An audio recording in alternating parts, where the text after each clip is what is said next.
So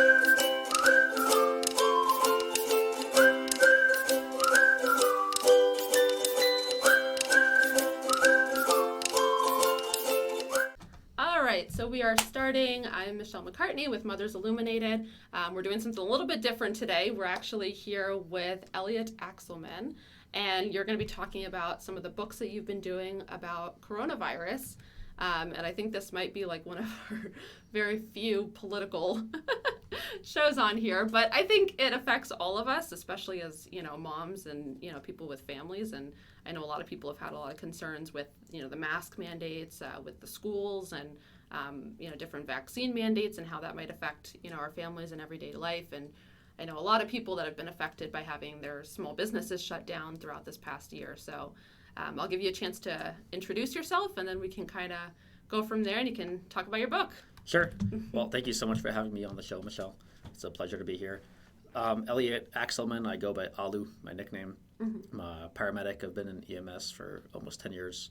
Started in middle of 2011. So I've been a paramedic for, I think, 5 or 6 years now. I'm losing track.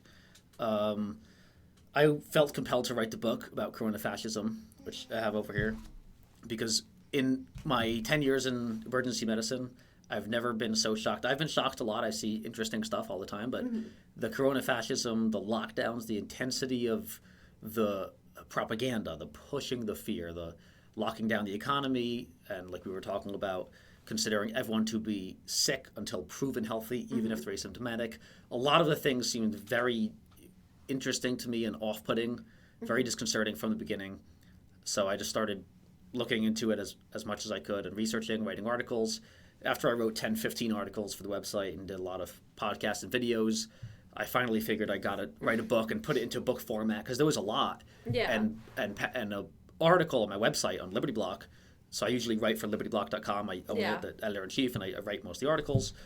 An article could be 5-10 paragraphs, but there was a lot of info, and I already had 5 or 10 different chapters, different aspects I wanted to talk about corona fascism. So I finally wrote the book. I think I published it a few months ago, maybe January or February. I think it was the first book in the world published about corona fascism. Now there are a few. I think Steve Deace wrote a book about Fauci, and a few others have written about COVID statistics and other stuff. But this book, it's short. The whole book is only a few thousand words. Pretty short read. You could do the whole thing in like an hour in one sitting. But it talks a little bit about every aspect, from the economy, how they shut down the world economy and caused a recession or a depression, which that alone causes 10,000 suicides. Shutting small businesses. It talks about the statistics and how they inflate them by as much as maybe even 1,000-fold. But my guesstimation, it could be 100 or 1,000-fold. And we'll get into the statistics, I'm sure.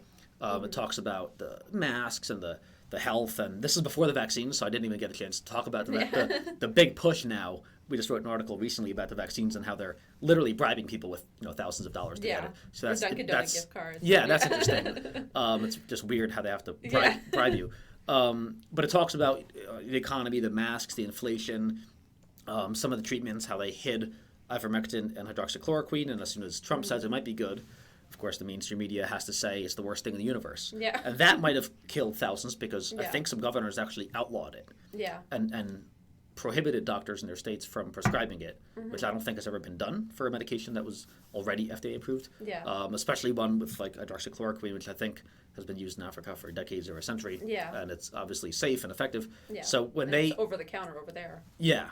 And of course Africa, considering the health of Africa, it's interesting that they were all protected from COVID, right? They had essentially no COVID there, because they all pop hydroxychloroquine every day like candy. Yeah. So that's interesting too. So the book kind of goes through everything. It talks about almost everything, every aspect of corona fascism.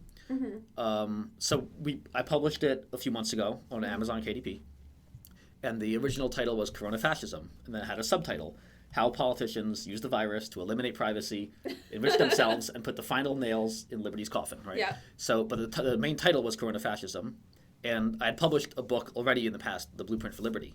Yeah. On Amazon, and they published it just fine, to their credit. They didn't censor me or anything. I guess I'm not big enough or famous enough yet. Yeah. But the title, Corona Fascism, that was blocked, and I just got a notification on Amazon KDP saying blocked, which I never saw that. It always says either like approved or in review, but it said blocked, and it was red, and the whole section for that book was blanked out on my bookshelf, the virtual bookshelf. Yeah. It was all grayed out. I couldn't click anything.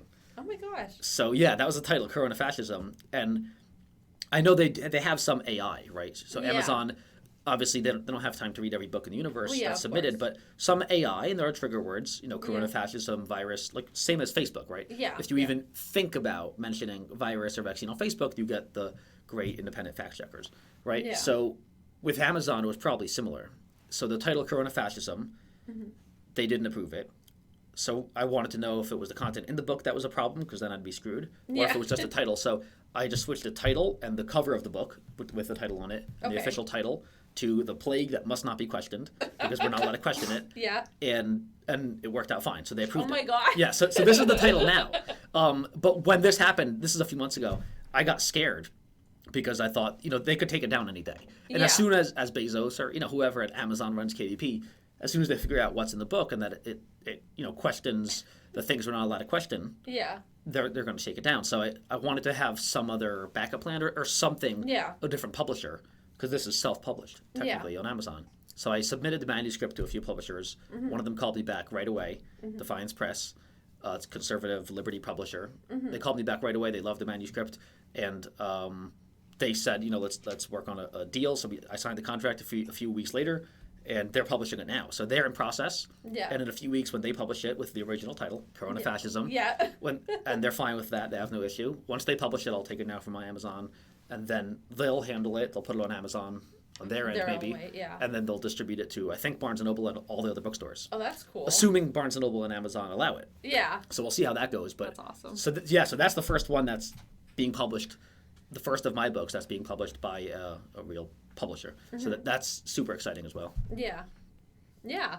So let's talk a little bit about the statistics now, because I know this past year there's been a lot of, well, depending on who you are, there's been a lot of fear, surrounding what COVID is. And, and in the beginning I kind of understood it because it was new. We didn't really know. But at the same time, like, it was basically a second strand of SARS. So, I mean, we had some level of idea as to what it might be like. But there was a lot of fear around it, and this whole idea of, well, if we just stay home for 2 weeks, right? That was the infamous 2 weeks to flatten the curve. We'll be good. And then, of course, now here we are over a year later, and things are finally just now starting to open, but people are still afraid. And so maybe we can kind of talk about some of those statistics. I know they have been hyperinflated. I've heard numerous stories of people dying in motorcycle accidents and it being ruled a COVID death because they were COVID It's positive unbelievable. with no symptoms. It sounds crazy when we say it, with Yeah. how inflated they are. And it's impossible to know exactly how inflated, because I don't know every single patient Yeah. individually who was considered to have died of COVID. Yeah. But in the book, we have a whole chapter on the inflated statistics, and it all Yeah. has the sources from all the good big CDC and all the other sources from doctors and a lot of other news outlets. Pretty much, it sounds crazy. You wouldn't believe it if it were coming from me, but it's not. It's coming from a lot more official sources than Yeah. just one cowboy author. Yeah. Like you said, there are motorcycle accidents, gunshots, people dying from totally unrelated things. People dying, they could be 95 years old, they could have had cancer for 10 years. We have some high-profile people who had super-duper aggressive stage 4 pancreatic cancer with mets all over. Yeah. If he dies, you have to assume it's the cancer. But he died, they tested PCR test for COVID, and they said he died of COVID. That was, I forget who that was. That was some was it Larry, some big podcaster or something. Okay. He was like 70 or 80 years old, and he had stage 4 pancreatic cancer. Extremely aggressive. Yeah. And even without cancer, his life expectancy was around 70 as an African-American male, and he died at like 74. So literally, statistically, he should have died already in the past. But they all said all of the headlines, and we have all the headlines from all the leftist websites explaining, saying that he died of COVID. And he was a pro-Trumper, and he died of COVID because he was a COVID denier, right? Oh my God. So all the statistics, and we go through it in the book, Yeah. what they did was, with the way autopsies work, I mean, not autopsies, but the way the death certificate. Yeah. The death certificate and the diagnoses work. And again, I'm not a pathologist, the person who does the autopsy, but the doctor who does the death certificate, and one of them blew the whistle on this in like a year ago. There's a cause of death. There's maybe a primary, a secondary cause of death, and maybe other factors.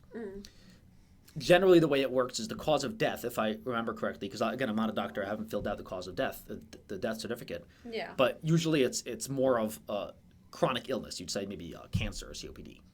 Maybe not like a flu or a virus they had in the time. But what this doctor was saying, who filled out death certificates on a regular basis, was the pressure from the CDC, all the guidelines from the CDC, and all the bigger medical government agencies from DC and from the States were saying that anyone who tests positive for COVID, who has it, should be considered to not only have died with it, but died of it. And that was a big change. We discussed that about a year ago. People on social media were discussing, is the difference between dying of it or dying with it? Of course, there's a difference. You could die with 17 diseases, but which one was the primary cause? And they all could contribute, of course. Comorbidities contribute. We all know that. So that was an interesting thing.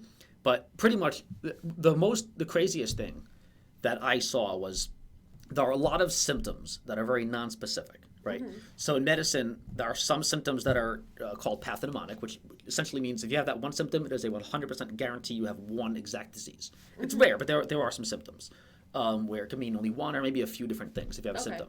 They're very, very rare symptoms. If you have exophthalmos, if your eye is bulging out and you see the white on bottom and on top, it's almost pathognomonic for hyperthyroidism, I believe, right? So there are things, if you see they're bulging out, it's very likely one exact disease. It could be, tremendous brain injury, but it's most likely, I believe, super ultra hyperthyroidism. So that's kind of pathognomonic. It's very rare, right? What about a rapid heart rate? How rare is a rapid heart rate? Yeah. Right. So exactly. So it depends. yeah. I mean, did you just give birth? Did you It's literally any human in the world who has any issue is going to have a rapid heart rate. Yeah. Literally every human in the world. Yeah. If you just ran, if you're nervous, Yeah. if you have pain, difficulty breathing, if you're anxiety, happy, sad, anxiety, difficulty breathing, your oxygen's too high or too low, your CO2's too high or too low, you're acidotic, you're alkalotic, anything in the world, essentially everything in the universe besides for a big heart block, which causes a low heart rate. Yeah. But almost everything in the world causes rapid heart rate. What about headache? It's got 1 billion causes. What about nausea? It has 1 trillion causes, right? So they took all these symptoms, and remember about a year ago when the list of the symptoms for COVID was growing. The list was initially difficulty breathing, maybe cough, maybe nausea. Then it started growing to also diarrhea, also headache, also rapid heart rate, rapid breathing, slow breathing, headache, anxiety, everything. Literally every symptom in the universe. And they're all very general. Yeah. So then they started saying anyone who has these symptoms, not only could it be a symptom of COVID, we're going to presume they are 100% COVID positive. And this was the official thing. And we saw this when we were in hospitals and nursing homes. They would ask you whenever you walk in, even the medics, they have to ask us, do you have any of these symptoms? Yeah. Nausea, headache, vomiting, diarrhea. And the symptoms were increasing. The next week I'd go to the same nursing home, and before they let me in to see a patient, they asked me, do you have, and the list was getting ridiculously long, do you have any fever, headache, nausea, vomiting, diarrhea, rapid heart rate, rapid breathing, cough, tiredness? And I'm like, I'm a paramedic. We're working 24 hours straight. I am tired. I do have a headache. I have a lot of them. I am nauseous. I do have diarrhea.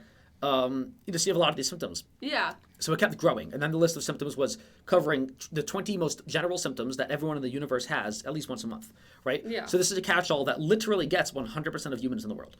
So technically, and they don't need a PCR test to confirm you. Then the CDC started saying, you don't need a PCR test.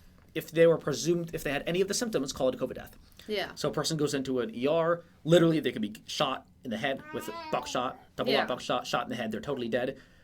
Before they died, what was their heart rate? It was 170. Oh my gosh. Because if you get shot, your heart rate's going to be 170. Yeah. COVID, 100% COVID. And it was literally this crazy. I'm not joking. People think I'm insane. Literally, tachycardia, the official name for rapid heart rate. Yeah. They're going to say anyone with tachycardia, presumed it's COVID. At some point, the CDC, I think, put out an official notice saying you don't need a test. Even without a test, if they had any symptom, call it a COVID death. So on the death certificate, you could say COVID, also a gunshot, a little gunshot, not a big deal. Double-aught buckshot in the head, don't leave Right, a hole. But only took off half the head, not a big deal. Tachycardia, rapid breathing, pretty much everyone in the hospital at some point is going to have rapid heart rate or rapid breathing or tiredness, lethargy, being weak or tired. Is one of the symptoms. Yeah. Diarrhea, nausea. Everyone in the hospital has some symptom. That's why they're there. Healthy people don't go to hospitals. If you're in a hospital, by definition, you're going to have some symptom in the world, and 100% of symptoms in the world are on the list of potential COVID symptoms. Yeah. So that's an issue. So many issues. Then it got this whole level worse. So this already catches everyone in the world, right? Yeah. But they wanted an even wider net to be even more broad. Then they said, if you say, so if they ask you, hi, Michelle, you come to the hospital, you're visiting your grandma in the hospital. Yeah. Do you have any symptom? You say, no, I'm fine. have you potentially been around anyone in the last 2 weeks my that God. might have ever had the symptom ever? Yeah. It's such a catch-all. In the last 2 weeks, have you seen anyone that might have had a headache or rapid heart rate ever in their lives? Come on. Probably. Yeah. Yeah. In 2 weeks, you've seen a lot of people. Yeah. It's so weird. And then they assume you are guilty of having COVID. Oh my God. And it is so insane. And again, it sounds far-fetched. I sound like a psycho, but it's all there documented with the sources and not like crazy wacko sources. Like, we're talking about CDC, doctors, tons of doctors saying this from the ERs. This is how it works. And you can take it from me because we've seen this. This is how it works. They ask you. And you can go to a hospital. Go to any hospital probably in the whole world right now, besides maybe South Dakota or Florida. Yeah. But go to any hospital. I don't know what the hospitals down there are doing, but I know DeSantis is good, but you can ask them. Yeah. But go to any hospital. Even the baby agrees. I know. Any hospital, and Sorry. they'll ask you if you walk in, even as a visitor or even as a janitor or doing anything. They'll ask you, have you had any of these symptoms? Have you been around anyone with any of these symptoms? And it's a way to essentially state, for the record, that every single human in the world essentially has COVID. Yeah. But it gets worse. We were discussing before we went on air about the due process, the presumption of innocence. We should all be presumed innocent until proven. The affirmative burden of proof should be on the prosecutor or a plaintiff, maybe in a civil case, to prove that we are something like guilty or sick, right? But at least, and with due process, it's gotten effed up over the years. Yeah. I don't know if we can curse on this program. That's fine. But in front of the baby, I don't want to curse too much. But it's gotten really screwed up over the years, where the due process, the burden of proof is not really on them, it's on us. We're all presumed guilty. So it's supposed to be presumed innocent. We're all presumed guilty. That's fine. Because at least, technically, in the justice system in the United States and around the world, there's at least some potential. So right now, if a cop charges you with a crime, they say you're guilty of murder. And you're presumed guilty because that's kind of how it works because it's effed up. Yeah. Technically, if you got a lawyer, you have at least some small chance of proving your innocence, right? So you can go to court, hire a lawyer for a few $1 million and prove your innocence. Yeah. With COVID, there's literally no way you could prove that you're not sick, right? Yeah. Imagine right now. So Fauci, our Yeah. friend Tony Fauci. So great doctor, smartest guy in the world. He's the Lord. The book explains how he is Lord and God, and his 10 commandments must be followed because he's the God. Yeah. So imagine right now you have no symptoms. You've been around no one. You've quarantined for the last 14 trillion days. Yeah. You have no symptoms, and you get a negative PCR test, a negative antigen test. Fauci himself tests you, Yeah. and you're negative. Yeah. And you got the vaccine, Yeah. and you have the antibodies. They test you for antibodies. So you're in the clinic with Fauci talking to him, Yeah. You leave that clinic without a mask. What's going to happen to you? Oh, someone's going to tell me to put one on. And the police, assuming there's a mask mandate in place in most states, the Yeah. police will still punish you. But you just proved that you're not.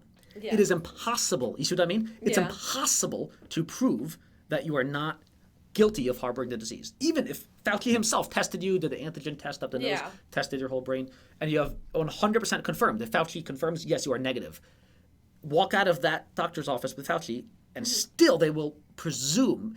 I don't know if there's a better word for presumption. You see what I mean? Yeah. Because at least with the presumption of guilt, there's technically a process where potential for legal relief from that accusation.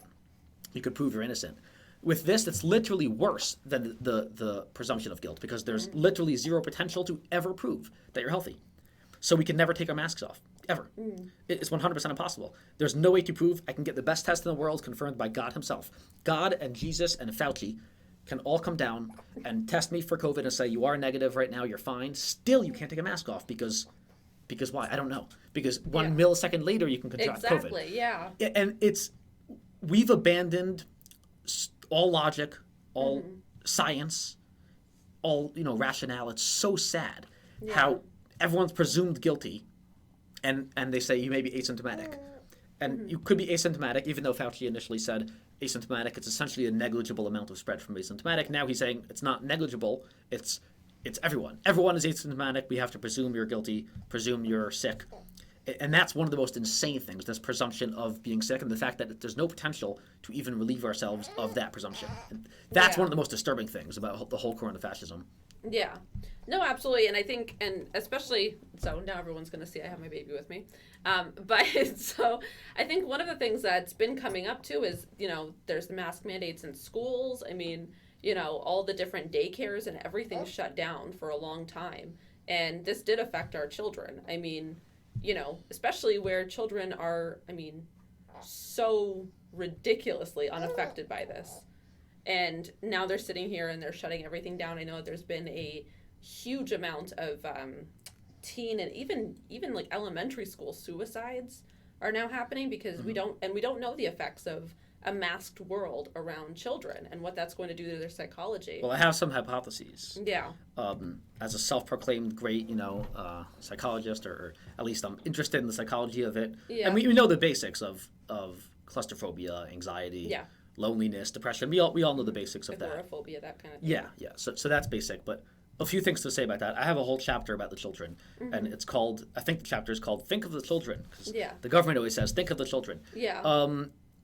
Obviously, nobody wants children to be dying of any disease. Now, Of course not. comparing the flu to COVID, according to the CDC and the APA, the American Pediatric Academy, or American Academy of Pediatrics, I think the AAP. So according to the CDC and AAP, the number of children who have died, and every state defines children differently, some under 18, some 19, some under 20, some under 21. So Okay. so children under 18 or 21, the amount who have died in total of COVID, so over a year and a half now, is between 133 and 250, depending on the estimate. There are a few estimates. So at the top, it's 250 total kids have died of COVID in the last year and a half. When I saw that, 325 million. When I saw that statistic, I was blown away because all I'd been seeing, even I, who knows better than to trust the mainstream media, Yeah. I thought it had been, the official stats. I assumed, I know it's inflated, but I assumed it would say, 50,000, 100,000 kids have died of COVID, because that's kind of what they were saying, right? Every day Yeah. the media was saying kids are dropping like flies, all the kids are dying, every kid's dead, exactly. piling up in the streets. And then when I looked at the CDC, the AAP, the most big government, tyrannical, leftist, inflated statistics, and the biggest number they have is 250. And I was looking for the scale times 250 on the graph, but it didn't say, or times 1,000, times a million. It didn't say, times 1,000, 250,000. Yeah. Just 250. That's all. 250. The highest estimate, but a few months prior, the AAP told, I think, USA Today or something, that it was 133 kids. But either way, 100 to 200 kids have died of COVID. 250 at the top have died in total. The flu, I believe the flu in the last 2 years, in 2019 and 2018, killed exactly 288 kids, I believe. So a little more than that. Yeah. I believe, and it's all in the book. So the flu killed a little bit more than COVID, and we all know the COVID stats, as we explained, with the tachycardia being a symptom and guaranteed COVID, how they're inflated by as much as 1,000-fold. So so even with the inflated statistics, the CDC, the AAP themselves say that the flu kills more people than COVID, even with their inflated statistics. Yeah. So why are we going crazy? But furthermore, with just the contagiousness, how communicable the disease is, everyone was pushing initially that COVID is the most contagious thing in history of existence by far. It's like Ebola, meningitis, tuberculosis, flu times a trillion. Right, yeah. Yeah, that's what they were saying initially. That's how they're making the scene. Yeah. All the statistics show that the spread is not. It's roughly like the flu. The flu is very contagious. COVID is probably less contagious than the flu. They both could be transmitted through the air or maybe touching surfaces. They could last on surfaces for maybe a few hours, depending on the circumstance. But especially with kids, COVID's probably less contagious than the flu, but especially with kids, it's a lot less contagious than the flu. In all the studies of kids spreading it, kids very rarely spread it. They very rarely contract it from others. And if they do contract it, they're very, very mildly affected. Yeah. Kids usually do very well against all viruses, bacteria, against all infectious diseases. But even compared to the flu, where the flu, maybe 99% of kids fight it off like nothing, or they get, a bit of fever, cough, lethargy. But COVID was nothing compared to the flu. In all the official statistics, official studies, CDC, all that stuff, the flu once in a while affects kids very badly. COVID almost never does. COVID is negligible effect on kids compared to the flu even. Yeah. So as far as children, should they be forced to wear masks? If they're being forced to wear masks for COVID, they should be forced to wear masks for the flu every flu season, every winter, right? But it gets even worse because all the statistics show that for some reason, either because of the inflation statistics where they're misrepresenting flu and other diseases as COVID, we saw the other diseases go down, especially flu, right? Flu went down by as much as 98 or 99% the cases, which is insane. It's essentially a 100% elimination of the flu existing. Yeah. So the flu essentially disappeared according to all of the official statistics of CDC, WHO, and all that stuff. Yeah. So the flu essentially disappeared. So everyone agrees that the flu is down 98 or 99% over the last year, right? Some say it's because we're calling the flu COVID because certain cases were positive COVID, so we called it COVID, not flu. And some say that the COVID pathologically actually boxed out the flu. And this is, again, I'm not a virologist or even a chemist or anything like that, but they said that the virus essentially, when you get the COVID virus, it prevents you from getting the flu virus. So either you're misrepresenting the flu as COVID cases, or it boxed it out, the flu. Either way, we agree that flu is down, right? Yeah. Both sides. Everyone agrees the flu is down 98 or 99%, meaning essentially non-existent this year. It didn't hit us this year. Only like a few cases, like 1% of cases. Yeah. So, considering what we just said about how the flu does once in a while kill some children and affect them very badly and make them severely ill, whereas COVID essentially never does, are kids safer now with COVID being around or the flu? They're safer now. Yeah. COVID boxes out the flu and doesn't affect kids. Yeah. The flu does affect some kids. So literally, kids are safer in 2020 than they were in 2015. Yeah. Make sense? Yeah. So kids should be safer and have less anxiety and worry and PTSD from the parents, less masks, less paranoia, less restrictions. Yeah. They should be able to more confidently play more openly outside in the mud and play with friends than ever before. So we should actually be less worried about our kids being sick in 2020, 2021 than we were previously. Because previously we had the flu, which does affect some kids once in a while. Yeah. Now we have COVID, which, according to all the statistics, essentially a negligible amount of kids are affected by COVID. So that's another interesting point about the kids. Yeah. As far as the masks, and I was just talking to some others in Reopen New Hampshire about a presentation I think they want to do for the New Hampshire Athletic Association or school boards about whether it's smart to mask children or not. Spoiler, it's not very smart to mask children. Yeah. And I'm sure we all heard about that coach in, what was it, Pembroke? I think it was Concord, actually. Yeah, so a coach was fired because he wouldn't force his track athletes to sprint while wearing a mask. Outside. This is so insane. While exerting that much kind of physical force. Yeah. Like, where's the quote from? Will Ferrell? Am I taking crazy pills? I feel like I'm taking crazy pills. I feel like I'm crazy. I really feel like I'm in an insane psychotic world, and it's really sad and disturbing because I've been, a man of science and medicine for the last 10 years. Yeah. And I trust medicine, and I argue with my brother, who's also a medic, who studies even more data and the science than I do. He's very up on all the data. He's a very high-level paramedic. And we trust the data, and at the same time, there's so much bad data and bad direction coming down from CDC, which is the official medical governmental organization, but also my brother and I realized that maybe people who are in DC for the last 50 years, like Fauci, anyone who's been in DC 50 years is more a politician than doctor. I don't care if you went to med school. If you go to DC for 50 years, even you and I would become part of the swamp. Yeah. So there's an issue there where the studies that are done or supported by, or the recommendations supported by the CDC are maybe more political than medical. So when they say that kids need to wear masks, and now kids need to get vaccines, they just approved it for down to 12 years old, even though we just established there's essentially a negligible risk. And in the book, I have this graph. I'll try to find the graph and maybe even put it on camera. Yeah.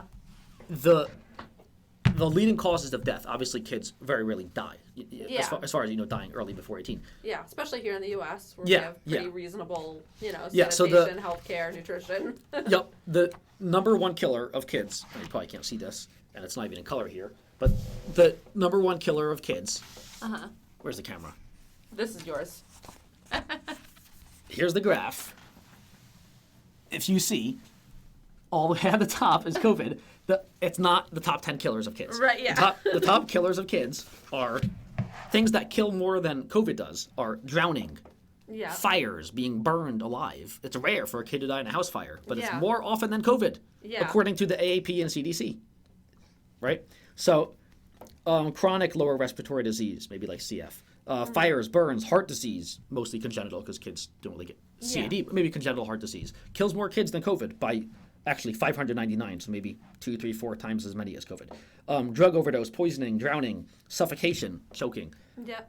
1,430 kids die, so that's 5-10 times the amount of COVID die from choking. Should we mandate that we have de-chokers or in the houses? Everybody buys a de-choker and carries around with them. We should have to because we're mandating masks and we're making all these restrictions, shutting down schools, turning the world upside down for something that could save 200 kids a year. Certainly we should do it for something that could save 1,000 kids per year, right? Malignant neoplasm, that's cancer. Firearms-related injury, 3,000 kids die a year from firearms-related accidents or other injuries. Let's ban all guns, right? So every conservative should right away just throw away all the guns and say if we want to save kids, we could save 3,000 kids a year by banning all guns, right? Motor vehicle accidents obviously is the number one killer of kids with over 4,000 a year. So let's ban all cars. Yeah. Or don't let a kid drive in a car, We should make it illegal for kids to be in cars. So there are things that kill way more kids. But the masks while working out is so insane. Even the one of the few things that is almost reasonable and logical that the CDC and the official experts recognize is that when you're outside, there's more air. And when you're outside and not within 50 feet of someone, the chance is reduced of catching respiratory illness compared to inside, obviously. That is one of the few things everyone agrees on, right? Right, yeah. So we have people sprinting outside. They're outside doing their sprints. They're maybe 10, 20, 50 yards away from other kids. They're 12 years old. Yeah. So they essentially have a negligible risk, even if they are a foot away from someone with the virus breathing at them. They have an extremely low, maybe negligible risk of getting it, even if they are within a foot of someone breathing at them and coughing on them. Because they're 12 years old and because it's just not that contagious. And we'll get into that later. I actually had someone with COVID literally coughing on me, and I didn't get it. And I'll tell you about that later. It wasn't on purpose. I wasn't trying to get infected. But I thought I would be infected after I discovered that he was positive, and I never got the virus. Yeah. So anyway, this 12-year-old girl is sprinting outside in Concord, because I work in Concord. I drive by right by the high school. By, what is it? Pleasant Street and maybe State Street and Clinton Street, right? Yep. So I see all the kids sprinting, doing the cross country or the track, whatever practice it is. And, they're, high school would be 12, 13, 15, 18 years old. And they're all running, and they all have masks, and some of it slips down, Yeah. And they're all running, and they're supposed to have masks on. They're running outside, they're spread apart, they're outside, and they have masks on. It is so insane. It's one of the most insane things, and it's disturbing, and it's saddening that we're forcing kids to wear masks. These kids, again, they might already have antibodies. They have an extremely low risk of contracting it. If they do contract it, they have an extremely low risk of either getting very sick or of spreading it to others. They're outside. Also, they're sprinting. Yeah. When you're sprinting, and let me explain, again, I have 10 years of emergency medicine, 20 whatever years in fitness, whatever. All my credentials are in here. That's fine. Yeah. So I have fitness, obviously. I'm a personal trainer, so I've run a few miles, so I understand the basics of running. Yeah. We all understand we breathe in, we breathe out, right? The very basics. Yeah. When you breathe and you have a mask, thank God the masks are thin, so it's not obstructing them that much. Yeah. Obviously, cloth masks obstruct a little. Surgical masks might obstruct a little bit more of airflow. The N95s obstruct a lot more. And then the even thicker masks would obstruct totally. So these kids had maybe surgical masks or cloth masks, but they still obstruct a little bit. Yeah. When you're sprinting, you have the technical term will be like increased oxygen demand. Your heart and your whole body needs more oxygen. Even more important probably is that your heart needs to eliminate a lot of carbon dioxide. Yeah. Whenever you're exercising, whenever you have an increased metabolic state, so even increased temperature or fever. But if you're working out where everything is metabolizing, every cell in your body, especially your muscle cells, are metabolizing, they're creating CO2, which is the byproduct of metabolism. You need to expel that. So blood brings back to your lungs, and you expel it when you exhale. When people get tired or acidotic or whatever from exercising, it's generally not the lack of oxygen. It's generally the building up of CO2. So generally, So imagine you're working out really hard. What you do is when you're really working hard, you breathe out forcefully, right? You're breathing out a lot. That's because your body wants to expel CO2. You need to get rid of the carbon dioxide. So, the oxygen level is probably fine. It's probably 100% or 99%. Yeah. It's usually the opposite. It's usually getting out CO2. That's the issue. It's more of a passive process, so it's harder. So you have to really work to eliminate all the CO2. Okay. The reason you get, lactic acid buildup when you're working out hard in your legs when you're running or your arms when you're lifting, it's generally lactic acid. Acidosis is essentially the same as CO2, so it's the CO2 buildup. So anyway, the mask blocks both the oxygen getting in, but possibly more importantly, it blocks the CO2 from getting out. Yeah. When you're sprinting, obviously sprint it's the most intense kind of exercise. When you're sprinting, you have a tremendous amount of carbon dioxide building up, and you do need more oxygen. The masks make it a little harder to breathe in and to breathe out. Yeah. And then when you do breathe in, you're sucking it in, and the mouth opens because they need as much air as possible, and the mask gets sucked into their mouth and it blocks them. But another interesting thing is that as the masks are dirty, obviously they're dirty, they fall on the floor, everyone picks them up, even doctors and medics. Right. Especially the kids, falls, you pick it up, you figure it's the outside, I put it on the inside, it's still clean. Right? So, we touch and put it in the pocket. I've seen doctors and medics do this. Yeah. You put it in the pocket, or which just is dirty. hang them I see them from the car rear view mirror all the time. Yeah, and people put it, the worst thing to do is ERs and ambulances are the dirtiest places in the world because all the pathogens in the world are in ambulances and ERs, right? So doctors put it down, put it back on the face, so now it's on the desk, which has literally every bacteria and virus like in the world. Yeah. Same with ambulances. They are the most dirty place in the world. We put it down, we put it back on our face, so now we've just brought the bacteria, which was here, which is bad. Bacteria and viruses are here. We put it right here. What's this? The entrance to our airway. Yeah. Right? This is the entrance to our airway, the mouth and nose. We put the mask on, so now the bacteria and the virus just got a free ride from here to literally the entrance. So now as soon as we take one inhalation, and the inhalation is not a regular inhalation, it's extra deep, extra powerful because we have a mask on, so we have an increased air hunger.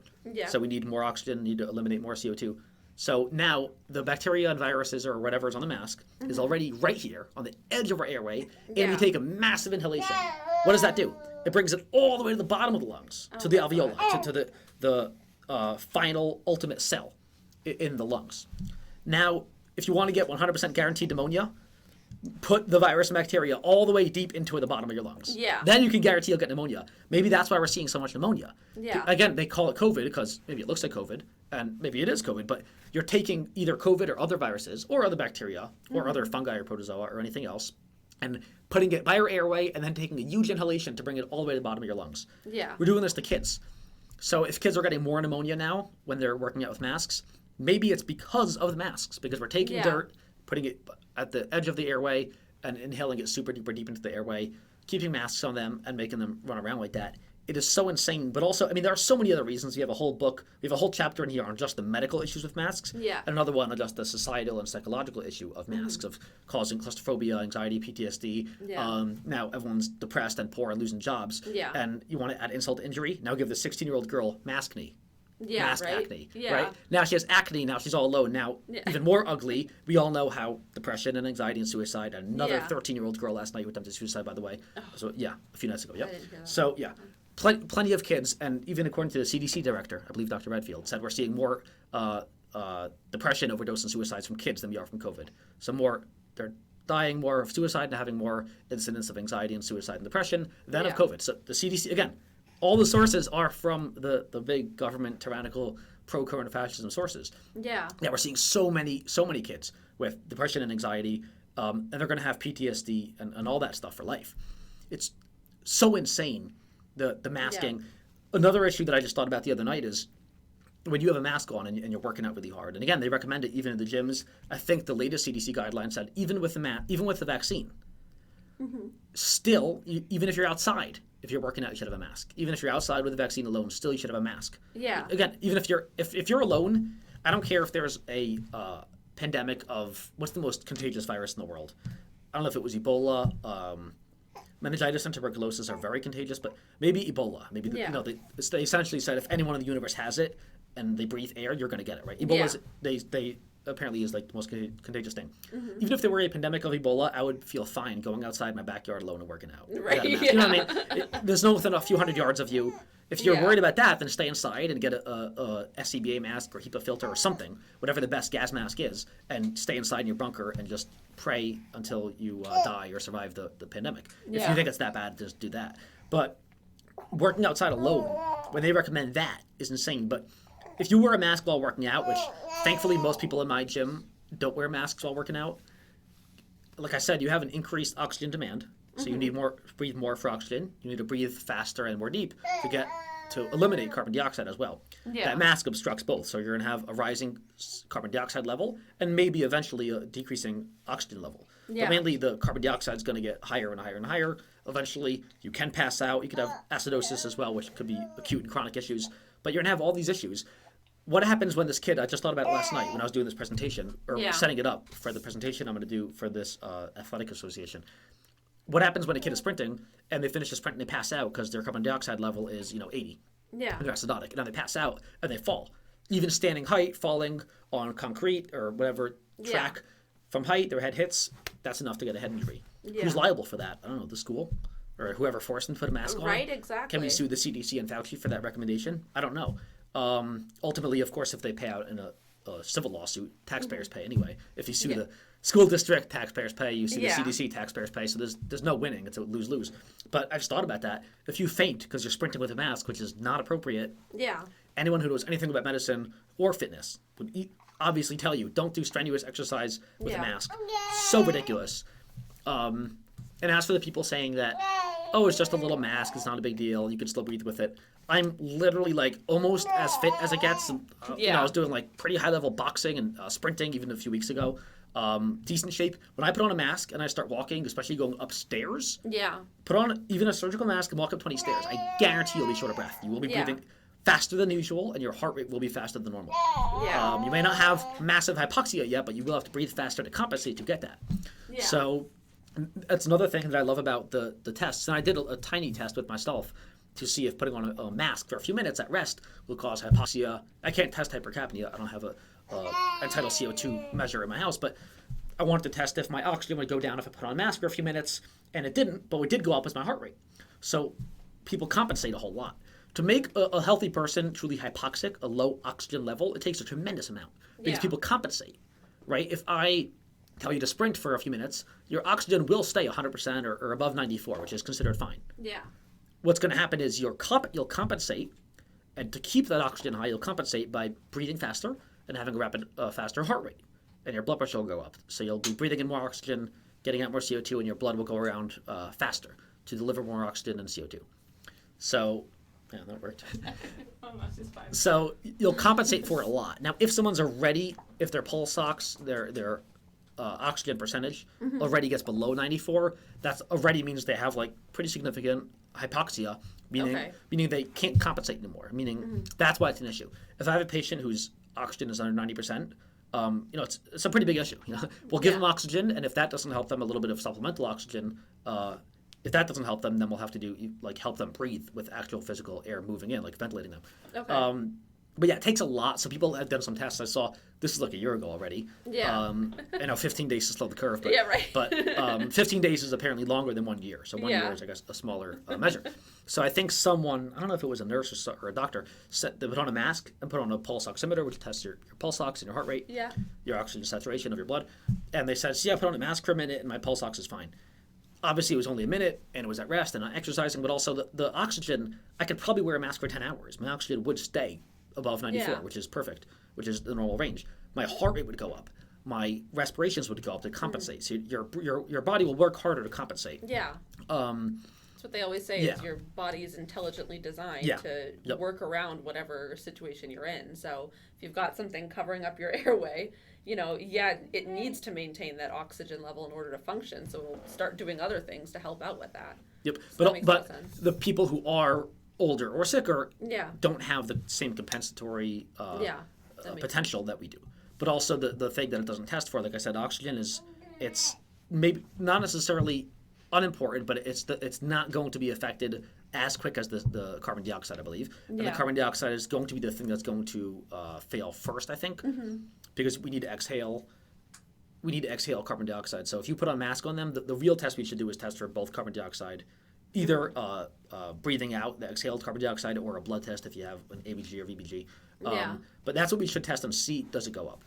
And I have a study, actually not even carbon dioxide, in a study of surgeons who wear just a surgical mask for a few hours in OR while operating, according to a study that we have here, actual published study on NCBI or whatever. Yeah.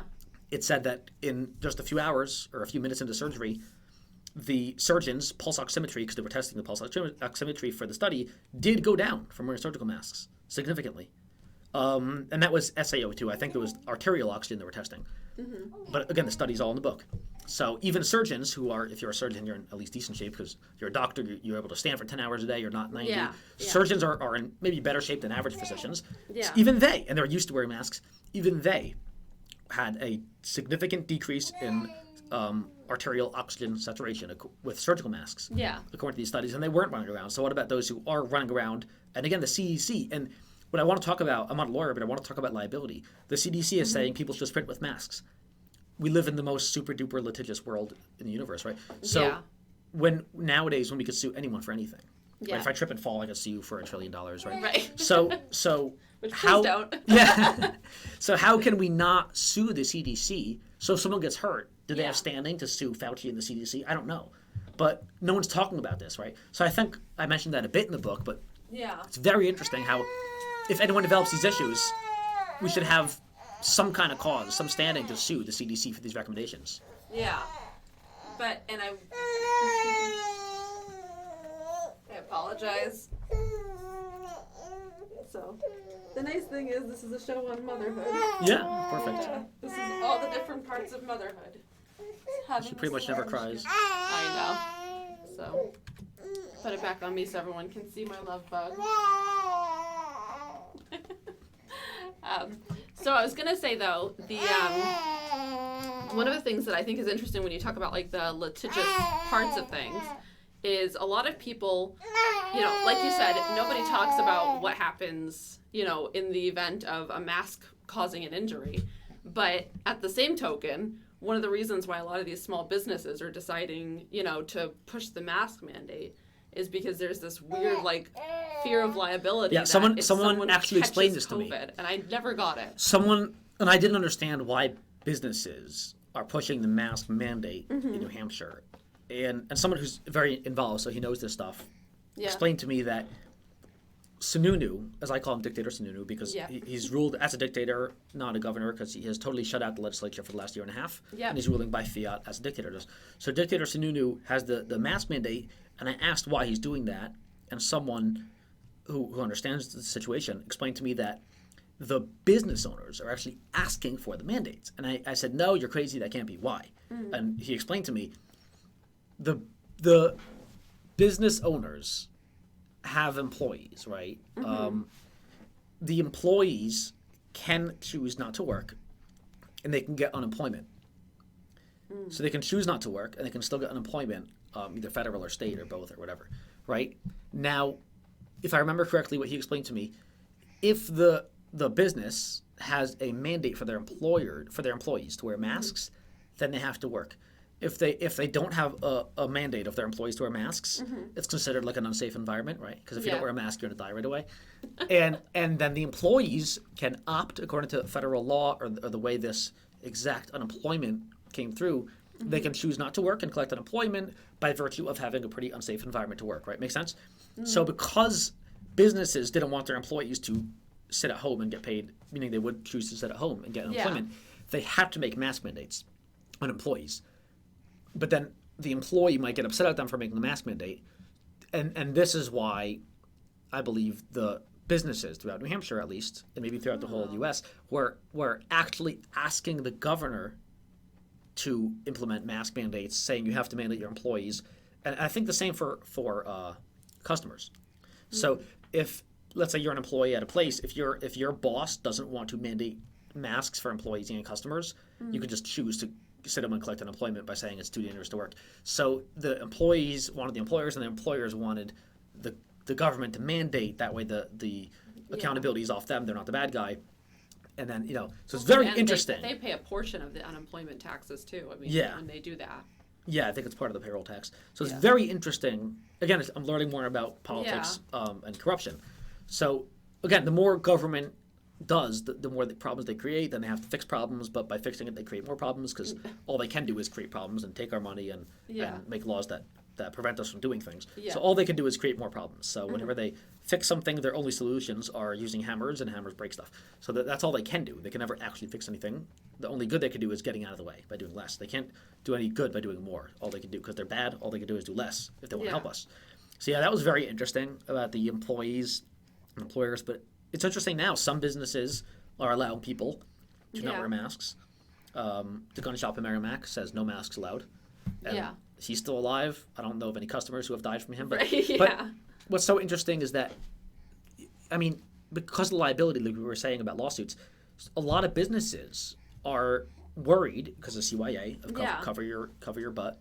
They are worried that if they don't have a mask mandate, they'll be considered essentially legally seen as unsafe environment to some extent by the courts, and if someone contracts COVID in their business, they can be held liable to some extent if someone sues them. Now, I think this is so arbitrary and frivolous because unlike a trip and fall, where it's ridiculous that people could sue for that at all. But people do. Prove it happened in that location. At least it happened at the location at that time, right? If I trip and fall here, the video camera will show I got hurt here. With a virus that could be contracted a week, 2-3 weeks in advance. If I get COVID in 3 weeks, and I sue you and say, I think I contracted COVID by coming to your office, it's such, I forget the legal term for it, but essentially it's a way of saying it's like such a ridiculous hypothesis that it's possible that you essentially have no standing for a lawsuit.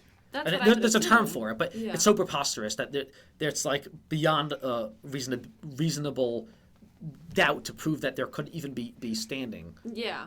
It would be like me saying 17 years ago you might have like polluted the environment and given me COPD 17 years ago. It's so indirect Yeah. that, yes, technically does your car cause pollution and did I get COPD and now I'm hurt by that? Yes, but it's so ridiculous. There's essentially no cause, Yeah. right? So I don't know if it's realistic. I haven't followed in any of the lawsuits or even any of the news with this issue, but Yeah.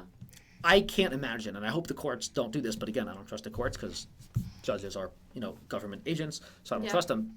But I don't know if any courts have heard these cases or ruled in one way or the other for lawsuits, but just the fact that anyone even thinks that it's possible that a person could sue for possibly contracting a virus, 'cause seriously, you can't know. If you go to 17 stores in a week, which the average person does, Yeah. you can't know where you might have gotten coronavirus from. You might have gotten it from your daughter because she came home from school. How do you know who to sue? Do you sue everyone? It's so ridiculous, but I don't know if you know more about this than I do, but I haven't been following any of these cases. But just the fact that it could exist is scary. It's ridiculous. Yeah.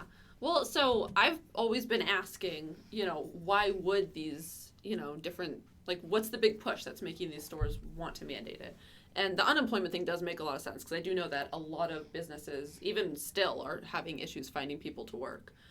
So I do know that's an issue. But one of the things that kept coming up was people were saying, well, they're afraid of some sort of liability. And I had the same thought process as you. I'm like, how could you push that in court? You could sit there and, declare anything you want, but unless you have evidence and that's so far-fetched. Like you said, there's a 2-week span.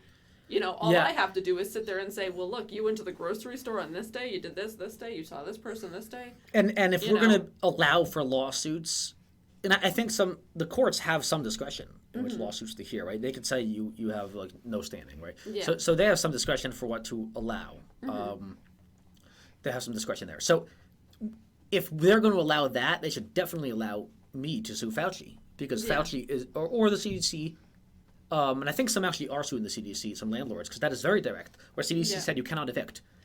Cannot evict, for those who don't know, it means your tenants will not pay rent. Because if you can't evict them, there's no reason for them to pay rent because they can't be evicted. Yeah. So that's what it means. When you hear eviction moratorium, think Anti-Landlord Act because that's exactly what it is, right? So that is very direct, right? The CDC. Yeah. I bet you didn't know that CDC stands for We Control All Property in the Country. Right. That's what it stands for. So you thought it was the disease. No, it's not about the disease. Yeah. The CDC owns every building in the country, right? We've established that because if they can control who you can evict, they clearly control every building in the country. Yeah. So you thought that Chris owned the building? Nope, he doesn't. Nope. The CDC owns the building. Yeah. They own every single building in the country. So when they did that, they caused how many people who owned properties who couldn't collect rent, meaning couldn't pay the mortgage, to go bankrupt to default on the mortgage? Yeah. Maybe millions. Could they sue the CDC? I don't know. Maybe they are. But they certainly have very direct reason to sue for that. But what about me suing Fauci for, I don't know, paranoia, for loss? I didn't lose my job. But maybe people who lost their job should sue Fauci because he created this whole paranoia, right? He created coronafascism. Sue the CDC or Trump or Biden or someone in the government who created this, or maybe Dictator Sununu.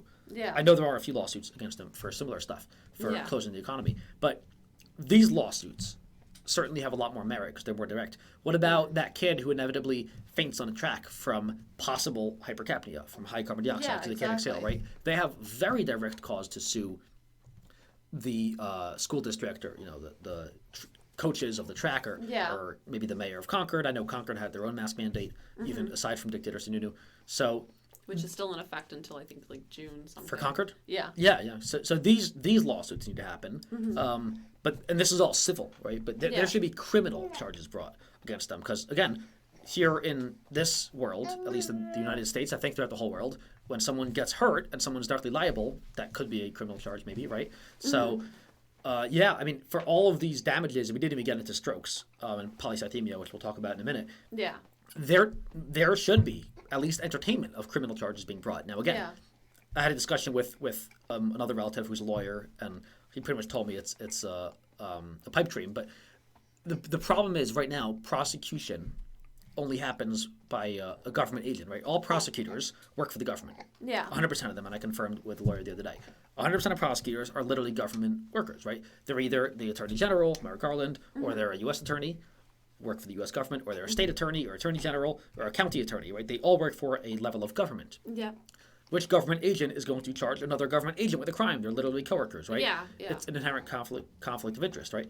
So we need some kind of private person to be able to bring actual criminal charges against these people, because we all know that Fauci's buddy, Merrick Garland, is not going to charge him with a crime. They're not going to do it with their buddies, right? Yeah. So that's not going to happen. But in my dreams, we'd have criminal charges brought against these people for putting children and everyone at tremendous risk of wearing masks. And we can do a whole book on OSHA. I know Horowitz on his podcast had people who are OSHA experts on, explaining that technically, according to federal law, you're not supposed to have any employee wear a mask unless you give them all the proper training in how to properly use the mask, explain to them what it does and does not protect from, how to use it, explain that you're not supposed to touch your face, which us, medics and doctors still don't get, that you're not supposed to touch your face when you wear a mask. Because in all the studies with AIDS transmission, with the studies with doctors, when they wear masks, even doctors actually touch their face like 100 times more often than they did without a mask. So masks are, in general, probably counterproductive, because it itches and it slips down, so you touch it more.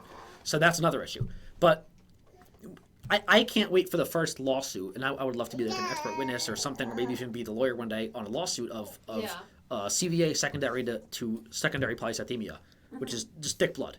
So as you have less oxygen chronically for a few months or a few years, your body compensates, like I said. The acute short-term compensating is breathing faster and making the blood go around faster and faster, so a faster heart rate, right? And a higher blood pressure maybe. That's how your body compensates on the short term. If you have chronic hypoxia, your body compensates in one big particular way if you have hypoxia for years. So those with COPD have hypoxia for years. Those who smoke eventually have hypoxia for years and eventually COPD. Maybe for chronic bronchitis or cystic fibrosis, they have chronic hypoxia. Your body compensates by secreting certain hormones, like your poietin goes from your kidney to your bone marrow, pretty much telling your bone marrow to create more red blood cells. The red blood cells are the carriers for oxygen. When you have low oxygen, your body figures it can breathe faster, but ultimately it needs more oxygen carrying capacity. It needs more of the buses with the seats to carry oxygen. So it creates more of these buses, more seats, more potential to carry oxygen. That way, if you do get some oxygen, you can carry more around the body and have more to distribute to the body. And it's a good thing, and people who live at high altitude who are chronically hypoxic develop more red blood cells. People who are marathon trainers develop more red blood cells. Erythropoietin, which is the hormone that tells your bone marrow to start producing more red blood cells, secreted by your kidney, is actually so good that I think, what was his name? The big, Lance Armstrong, the big cyclist, I think he was busted. Erythropoietin, I believe, was one of the substances he was busted for. Really? So marathoners and cyclists use erythropoietin because it essentially gives you better cardio. It gives you more red blood cells so you can carry more oxygen. So you can have better cardio. So it's like, I think it's a banned substance in all the endurance sports. So, but people, to get more erythropoietin, naturally, you can do it naturally. So they put on high altitude masks, or they go train at altitude, right? Or they just do a lot of cardio. And it gives you more red blood cells. It's a good thing to have more red blood cells. It means you have super cardio, right? The one negative effect is more red blood cells compared to the rest of your blood, which is water, plasma. It makes it a bit thicker on the whole. So those with polycythemia, and there are plenty of studies on this, those with polycythemia, just increased amount of red blood cells compared to plasma. So think more dissolved solute in a solution. The blood's a little thicker. Obviously, thick blood means higher chance of stroke, which is a clot in the brain. Heart attack, a clot in the coronary artery. Pulmonary embolism, a clot in the lung artery, or other clots, DVTs, a clot in a big deep vein thrombosis. So all the clotting disorders are increased when you have polycythemia, right? When someone has a stroke, and can you prove it? I don't know, but proof doesn't matter anymore, right? Can you prove that Fauci caused that stroke from polycythemia, from masks, from chronic hypoxia? Maybe, but that could be an interesting case. I'd love to see played out. Someone should sue Fauci for a few $1 million. It's inevitable that someone's going to have a stroke. That could be traced back to this. Maybe a 35-year-old who has maybe chronic hypoxia, and we have symptoms of chronic hypoxia, which could be lethargy or brain fog or anything. If you have chronic hypoxia, you might feel that. You might be tired. And if they get a stroke eventually and they test them and their hemoglobin's like 19, maybe there's a lawsuit there for a CVA. So there are so many aspects that people haven't thought about. What about chronic hypercapnia, acidosis? Yeah. I don't know. If your body's a little acidotic, a lot of things go wrong. When your body, the pH level has to be very, very specific. The textbook says it has to be exactly 7.35 to 7.45. The exact middle of that is 7.40. If it's even 7.41 or 7.39, which is still in the normal range, it's technically considered and sometimes even treated as acidosis or alkalosis. Your body, some things could be in a big range. Your heart rate could be 50, 80, 100, not a big deal. The acid, the pH level has to be extremely specific to your body. It's one of those things like a temperature. 98.6. If it's 99, it's not good. If it's 96, not good. It has to be very, very precise. So pH has to be extremely precise. I've seen patients who are a little acidotic, a little alkalotic. By 7.3, 7.2, if you're at 7.1 or 7.0, you're unconscious. By 7.0, which is technically neutral, Yeah. if you're at 7.0, there's like a very, very high mortality. You're essentially dead or unresponsive. So I've had patients who are unresponsive, and their mortality is very high, so they generally die if they're at 7.0. So your body should be a little on the alkalotic side. So 7.35, 7.45. So as you have high CO2 transfers to carbonic acid, which is acid. So, and it becomes protons. So as you have an elevated level of CO2 because you can't exhale it because the mask is blocking half the CO2 from getting out, you will develop acidosis. Will you live chronically at 7.3 or 7.2? I don't know. Again, we need studies on this. I don't know how much it affects it, but there's going to be some hypercapnia, some acidosis. Wow. There are a lot of other issues with this. Hypercapnia is actually the trigger to breathe. Another big misconception I think I discussed in the book is people think that your brain, because you breathe automatically, right? You don't need to consciously do it. Yeah. People think, and I thought till EMT school, you breathe when your body senses low oxygen. That's not what makes you breathe. It's the high CO2. Build up in Exactly. CO2. Yeah. Exactly. So you have sensors, all the chemoreceptors and all that in your brain, your carotid. So when your body senses your CO2 is getting a bit high, so maybe 35 to 45, once it hits 46 maybe, your brain takes a breath, right? And that's why our breath is what it is, maybe 12 a minute, maybe 20 a minute, right? If your CO2 is high, if I infuse acid or CO2 into you, you're going to start breathing a little faster. Yeah. Yep, so that's exactly how the brain works, right? So here's the issue. Those who are chronically hypercapnic, so COPD, who chronically can't breathe in and out enough, might develop chronic hypercapnia, meaning their body gets adjusted because the body adjusts to almost everything.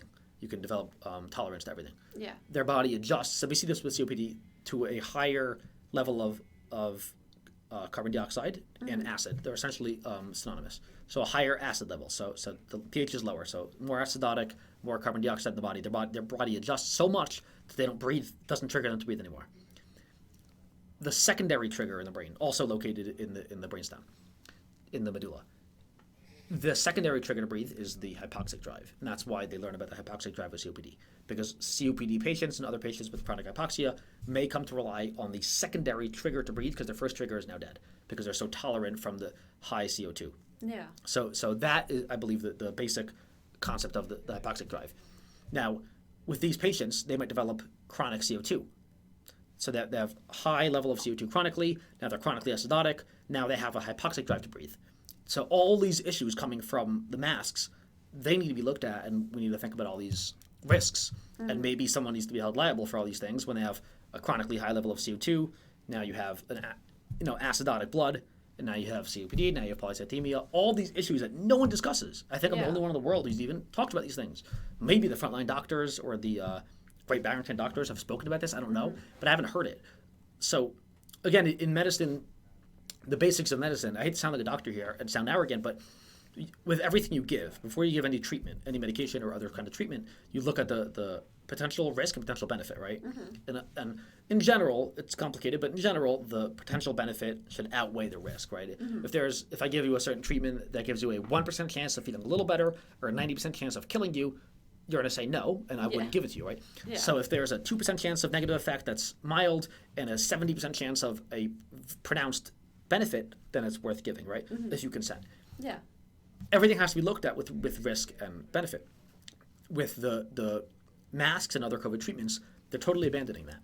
Yeah. They're not looking at, forget the economic risk, or not just risk, we know for a fact that it's a detriment because the economy crashed. We all know the stock market had the worst day in history. The biggest drop ever in the Dow, and I believe the S&P, biggest drop in history in a single day, a year ago. So we know for a fact the economy crashed, but look at the other risks. Is anyone talking about polycythemia, hypercapnia, acid, low oxygen, all the other mental health effects of PTSD? I'm hearing from friends with young kids about the paranoia, anxiety, depression, PTSD. It's the loneliness, which usually if kids get some kind of anxiety, PTSD, they still have friends. Now we've isolated them from friends. For the last year, they really haven't seen friends, right? Yeah. Besides on Zoom in class, and they all have masks on anyway. Yeah. We've isolated them, but also the anxiety and depression and paranoia of parents and media and teachers constantly telling them, you're going to die, wear a mask, you're still going to die, but if you take a mask down, you're definitely going to die. And that's paranoia. You and I can handle it. If I say you're going to die, you'll say, okay, cool. If I tell a 5-year-old they're going to die, they get scared. Yeah. It's scary. Tell a 4-year-old. So I forget who told me, some friend said their kid went to a doctor, and the doctor said, take down your mask so I can look at your mouth. And the kid refused because he was trained that if you pull the mask down, you're going to die. And it was like a 5-year-old, so it's understandable. And even the doctor, like his primary care doctor, couldn't get the kid to take the mask down because he was crying. Because he's like, no, mommy, I'm going to die if I take the mask down. It's so sick. And this is a sick level of PTSD, paranoia, anxiety, depression, just insanity. Now, we have to do studies. We have to do long-term studies to see in 20 years, will the next generation have 90% incidence of PTSD and paranoia, anxiety, depression? Maybe. A lot of kids already have anxiety and depression, but I think the rates that we're going to see from this generation growing up now, Generation COVID, is going to be tremendous for all these mental disorders. And so sad. And again, the government is 100% responsible for this. And again, it sounds crazy and people are going to try to cancel me, but in general for COVID, there shouldn't have been any government mandated precautions. From the voluntaryist perspective, there should never be government regulations or anything, but even just from even if I weren't voluntarist, if I believed in a government existing and all that, I can't see any reason, I can't see any compelling evidence why there should have been any government mandates for the COVID over the flu. They both are dangerous to some people. They're both pretty contagious. They both can kill some people who are vulnerable, but it's so similar to the flu. Besides for very few differences, like the flu affects kids more, COVID doesn't. But other than that, I see very few differences. They're both viruses. They both are very, not that contagious, but both pretty contagious. So yeah, as far as the contagiousness, my brother was here a while ago. He's doing another job as a paramedic abroad. And when he came back, he was kind of staying with us. We kind of figured out a bit later after I was already exposed to him that he had COVID. And he was symptomatic. He was coughing and stuff. So he was already staying in my house for like a week or two. He stayed for 2 weeks. So he canceled his other trips because about a few months ago, you couldn't leave the house. He couldn't go. He wanted to travel. So he couldn't. So he had COVID. He was trying to be nice because he was staying with my wife and me. So he was wearing an N5 mask in the house. He was trying to be polite. He didn't want to get us infected because we have work. And so I figured I should call my work and just be up front because whatever, they'll find out. So I called him and said, hey, technically my brother's staying with us. He does have COVID. He is symptomatic. It's not the BSA symptomatic stuff. He's coughing. He's lethargic. He's feeling a little crappy, a bit short of breath. So I'm technically been exposed to him because I picked him up from the airport. So I've been exposed to him. Yeah. So my work immediately said, you're out for 14 days. Stay at home for 14 days. Yeah. Quarantine. So thank God I didn't go bankrupt. I was still paid a little bit from the whatever fund. So I was there. My wife and I were there with him in the house. He was wearing a mask, but still, he was in the house. He was still eating. He took the mask off to eat. He had to breathe. Yeah. So we were technically exposed for like 14 days in the house. Neither of us got it. So does that mean we have the antibodies and we just didn't know it because we were exposed prior? Or does it mean that it's really not that contagious? But I thought it's the most contagious thing in the universe, meaning if we're exposed to him for 14 days, we're definitely going to get it in the same house, and he's breathing all over us. So we didn't get it. I was waiting, and I thought I was going to get it and finally get over it, and then I'll be fine. I'll have antibodies forever. Even though Fauci says antibodies don't exist unless you get the vaccine. Then I started looking at some of the research, and I wanted to find out in the house, if someone in your household has it, they're symptomatic, totally really has it, legit, what's the chance of you getting infected? And the studies, and I thought it would be like 80% because it's very contagious. You're in the house, they breathe all over you, the air is right there. I looked into the studies, you know what it said? That's 16%. Yeah, that's what these studies said, like the official... And that's long-term exposure, essentially. That's being in the same house as someone. Yeah. The chance, from how I read the study, the chance of being exposed of household transmission of someone who has it to those who don't have it is 16%. And that's in the same house, so outside is probably, less than zero. Way less, yeah. And this is with a confirmed patient, obviously. We're treating, like your shirt says, we're treating everyone as if they have it. Yeah. And that's one of the most sustained things. I don't know if we even discussed the presumption of guilt yet. I think we discussed it, right? Yeah. Everyone's presumed. Did we discuss it on air? Yeah, I think Okay, we good. did it. Yeah. Everyone's presumed to be sick, and it's Yeah. impossible to prove otherwise. That's one of the most demented things. Again, never seen ever. Not with Ebola, not with the last SARS or MERS or Yeah. swine flu. Never, not with the Spanish flu. I assume I wasn't around in 1918, but Yeah. assuming everyone is 100% sick and not even allowing for a potential to prove otherwise is the most demented thing that is totally absent of logic in the universe, and that's what I can't get over. Yeah. Well, and that's what drives me nuts is it's like, especially when you're looking at the statistics of that long-term exposure of being in the same home as someone is 16%, then like you said, it's got to be close to zero going out into the world. So why are we shutting everything down? And even if you do contract the virus, so it's extremely low, probably less contagious than the flu. The flu is very contagious. COVID's probably a little less contagious. We're making it seem like it's a billion times more contagious. Yeah. But even if you do get it, again, what's going to happen if you get it? My brother had it. I have a lot of other friends who got it. Again, like the flu, it's very variable. It all depends on your exact genotype, right? Yeah. Depends on your genes. Some people get mildly sick. Some people get moderately sick. Some people take off work for a day. Some people can go to work. It's That's the spectrum. It's either you cough a bit or you're a little tired for a day or two. Yeah. So it depends. Some people are affected more, some less, some not at all. I have a lot of friends who have antibodies, and they didn't even know they had it. So the COVID affected them not at all. Some people can get the flu, and it doesn't affect them at all, right? Yeah. So it's very similar to the flu in that some people get a bit sick, some people get not sick at all, but almost nobody gets super duper ultra sick. Again, but what they're pushing is, and there's a big difference between statistics and anecdote, right? So what the media does is they'll take one person out of 331 million who was in the hospital, ventilator, very sick, ICU. It's one anecdote. They say he has COVID and he's doing so badly, he's on a ventilator, he might die. That's one person, that's anecdote, right? And we all know, especially with vaccine stuff, everyone says it's anecdote, so it's BS, even with a million anecdotes. Yeah. So, and there's of course a lot of good reason to say one anecdote is not a tremendous data study. Yeah. So obviously a big data set is a lot better than one anecdote.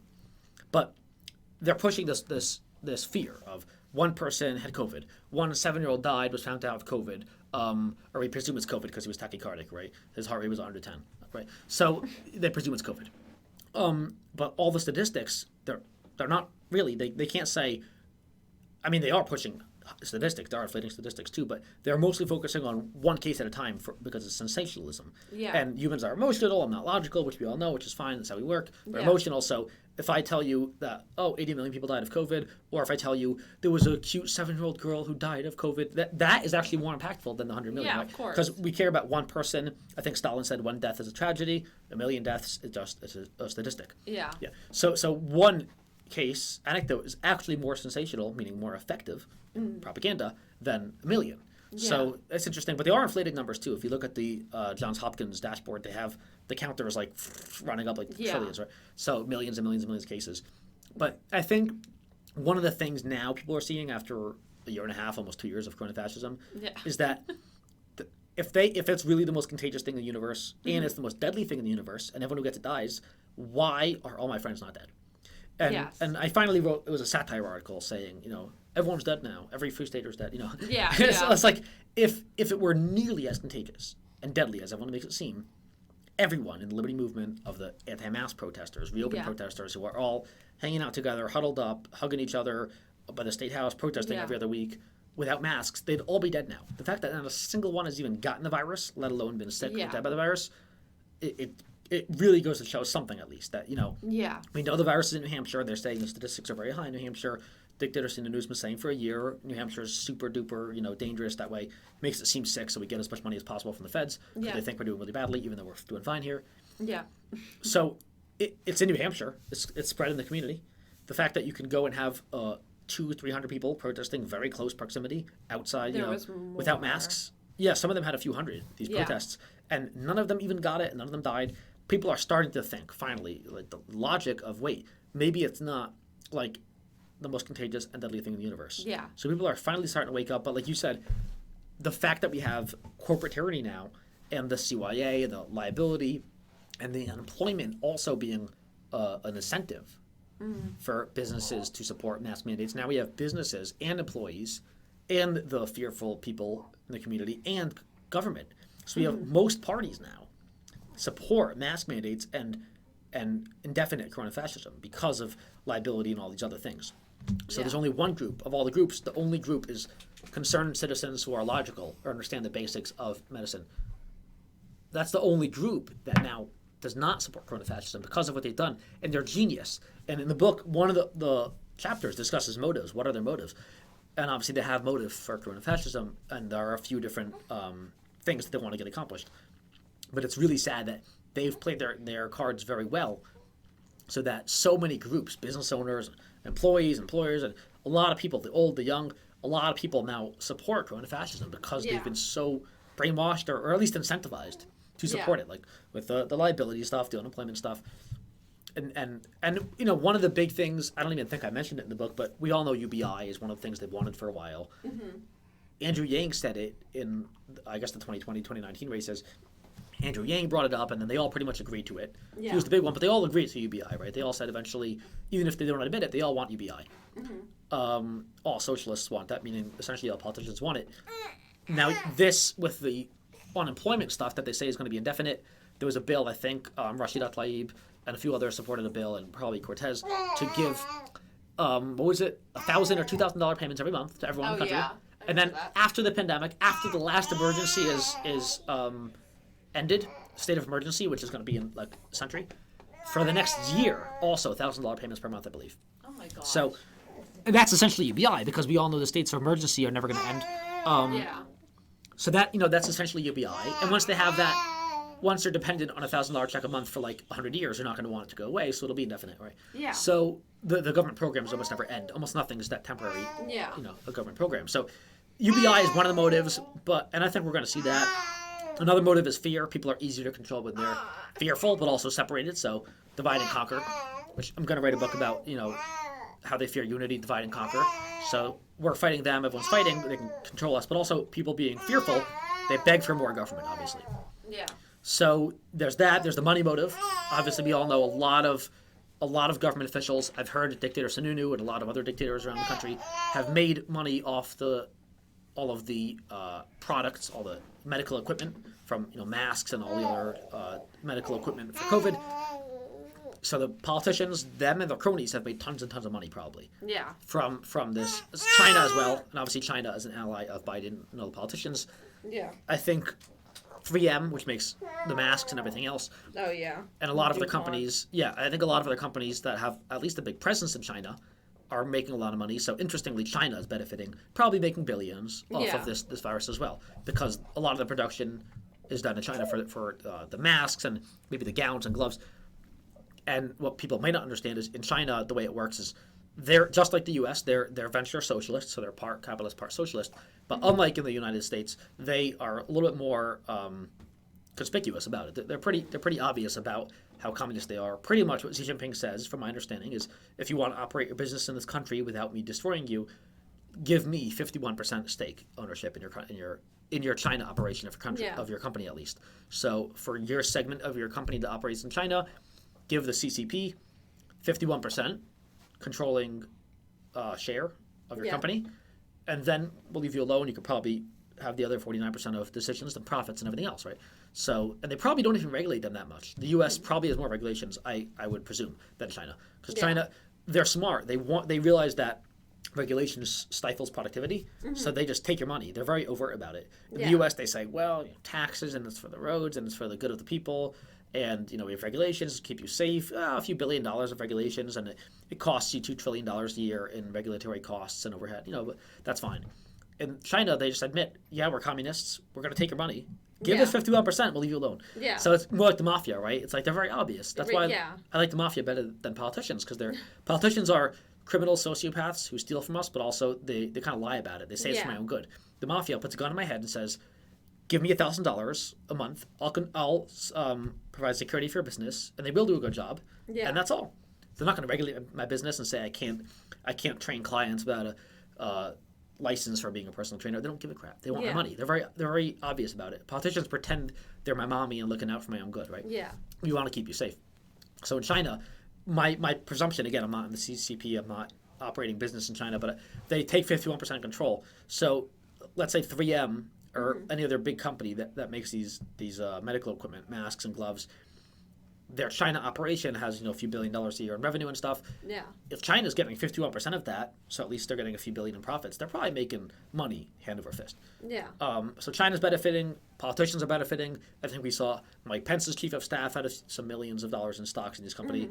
We saw, I think, Loeffler and Perdue, the two Republican senators from Georgia, I think right before the crash, dumped some stocks on insider and or unethical, maybe illegal trading from the Stock Act. So they probably violated that, but whatever. Yeah. So a lot of politicians either sold stock or bought the right stock at the right time with information that they knew that we didn't know. So there's a lot of corruption. So that's another motive. Because people ask, why are they doing this? Why are they doing fascism? They're making money. They're controlling us. They already have contact tracing. We already have it all over. Yeah. This was their way to get the microchip, which we have a whole chapter about that, into us. Now, when you say microchip, people think you're a crazy conspiracy theorist. Yeah. But it's actually not that wild. And I wrote a whole article about it, about how we've already been microchipped. What's the point of a microchip? To track us, see where we're going, have access to all of our information. We already have that. It's called a smartphone. Yeah. we all already have a microchip, right? It's not in our skin. Technically, we can leave it at home, but we don't because we can't because we're dependent on it. This is our lifeline, right? We can't leave home without this. So we are already being tracked. They already track our GPS. Even if you turn your GPS off, it's never really off. You can't really turn it off, right? Yeah. Same with the microphone. You turn the microphone off from all the apps, no permissions, still they'll listen to you. Yeah. So this already functions like a microchip. They already track us, the microphone, the camera, they're always on, the GPS is always on. Now with contact tracing, it brought this microchip theory to the next level. Now that I assume every state in the world has contact tracing in place with Dictator Sununu implemented a few months ago by executive order, I believe, everyone has to track you. Now, once they get the infrastructure of either Bluetooth or RFID, or I don't even understand the technology, but some technology where the phones talk to each other, right? If it's RFID or Bluetooth or Wi-Fi or whatever it is, where they know what's near what, then that's how contact tracing works, right? Yeah. So I'm very low tech, but the basics of contact tracing is in a few months or years when they have this infrastructure in place in the United States and around the world, we are so screwed because China already has this and it's mingled with their social credit system where everyone is 100% tracked on every level in the universe. Yeah. Besides for actually reading our minds, which that's coming next. Yeah. Besides for that, they know everything in the universe about everyone. So once the phones, all of our smart devices communicate with each other fully, which is probably a few months away, we're all totally screwed because then the contact tracing, the way they want it to work, and they're pretty overt about this, they don't hide it, they want it to work so that if someone's confirmed to have the virus and your phone was near their phone, they all ping each other's location, they tell you you have to quarantine for 14 days. If you refuse, they'll send men with guns to your house to force you to quarantine or kill you. So, that's how this works. So I think there are some wackos out there saying the vaccine, they could inject a microchip into you, which I think is probably ridiculous for a few reasons. The microchip being quite that small would be pretty insane. I don't know if I would believe that. Yeah. Like a 27 gauge needle is almost like one molecule thick, right? Yeah. So a microchip, they can get it small, they can't get it one molecule thick, right? So, but they don't need it. They already have it. We all have it. In fact, we bought it. We all bought it for $1,000 each, right? Yeah. A smartphone, right? So we have the microchips already, but yeah, the corona fascism allowed for the justification for contact tracing, which is the next level of the microchipping. So that's another motive they have. I think everyone agrees that politicians, their ultimate goal is full 100% control. They want all the money, the power, the control, meaning they want to take all the power and freedom away from us. And corona fascism helped them accelerate that massive level of fascism, communism, total control, so much in only a few months or a year. So those are some of the motives for corona fascism that we discuss in the book. Yeah, and so we do have to wrap it up in a few minutes. So if we could tune it into a 5-minute explanation, what do you think is the path going forward at this point? Because that's kind of a pessimistic way to end this. I'd hope there's a more optimistic way to end this, but we'll see. Well, I am a pessimist, so I appreciate the compliment because in my family, pessimist is the best compliment. So, yeah, that's a good question. In the final chapter, I kind of had to think about a conclusion, and most of the book came naturally to me. The final chapter wasn't quite as natural, but the last paragraph ended up being very, very natural. Because ultimately, what we see is a lot of the people in the U.S., maybe 80%, maybe 50%, I don't know, but a lot of them are extremely paranoid. They're paranoid, but it's not about the virus. It's about they think the politicians own us. They think if politicians say we have to stay inside, wear masks forever, we have to obey them because they know best and they're our lords, right? Yeah. So, and then there are other people, wackos like you and me, who believe that people have freedom, regardless of whether the virus is very dangerous or moderately dangerous. We have freedom to make decisions for our own, right? I know how to run my life better than some a-hole in D.C. does, right? So, ultimately, there's a tremendous difference of at least two different types of people in the United States. I think two or three, or maybe a lot of different types, but there are at least two different types. Right now, there's a big divide where corona fascism made it very obvious. It brought it out into daylight, where there are people who are willing to give into 100% totalitarian communist fascism, give government 100% power, give up 100% of liberties, and there are those who want either a lot of liberty or full liberty, like you and me want 100% liberty and don't believe the government should control us at all. Yeah. So the final sentence in the book is, I think we need to break up. We need to split up. And again, that's what I come back to with every article and every book. Every book I write ends with, we need to break up. You know, we can't live with them because they want to control us. They want to send men with guns to force masks on our children, come into our house, maybe force vaccinate us, force treat us, ban us from using other treatments like hydroxychloroquine, ivermectin, vitamin C, vitamin D, whatever. They want to force us to do things, but also they're afraid of us. I talk to people from Calexit because I'm friends with them because they're also secessionists. So that's the one thing we agree on. But they are really afraid of us. They think that we're dirty, we're diseased, we're sick, we're going to infect them and kill them. So why wouldn't they want to separate, right? If we could be in a different country technically, meaning they would see us essentially never, they should want to separate. Let people in New Hampshire, if they think that we're diseased and dirty and going to get them sick and kill them, they should be happy to let us have our own nation. So what we need to make our narrative into right now is to the fascists in D.C., to other communists, all the authoritarians throughout the whole United States and the whole world, is if they want total government control of everything and we want freedom, we cannot come to terms. You can only have one country when you have the people with the same value system. Denmark is very small, maybe 5 million people or less, and they have one value system. They're essentially all carbon copies. They're identical twins, same DNA. They have the same value system. In the United States, we have 330 million people. It's the biggest country in the world that still tries to function as one country, besides for communist China, which doesn't work out very well. They're killing the Uyghurs, and you know, India, which doesn't work out very well either. Other than that, we're the biggest country. It doesn't work out that many people because we don't have the same set of values. So we need to split at least into two because we want freedom and they want total corona fascism and total authoritarianism. So that's kind of where we go from here. Okay. And so how can people find your book and learn more about you and help support you? Okay, thank you. So libertyblock.com is our website where we have everything. This book can be found on Amazon right now. This is the cover. It's currently called The Plague That Must Not Be Questioned. There's QR codes. Not that one. There are QR codes here on this business card that'll send you right to the book on Amazon. You can find it on Amazon. Within a few weeks, it will be taken down and put back up the next day by the publisher, Defiance Press, where they publish it. But for now, if you go to Amazon and look for The Plague That Must Not Be Questioned or look for Elliot Axelman, you'll find the book. It's $10. Once it is published by the publisher, it'll go up in price a little bit. So buy it now for $10 while you can. Or find me if you're local to Hooksett and just pick up a copy from my house. All right, perfect. Have anything else that you wanted to help promote while you're here?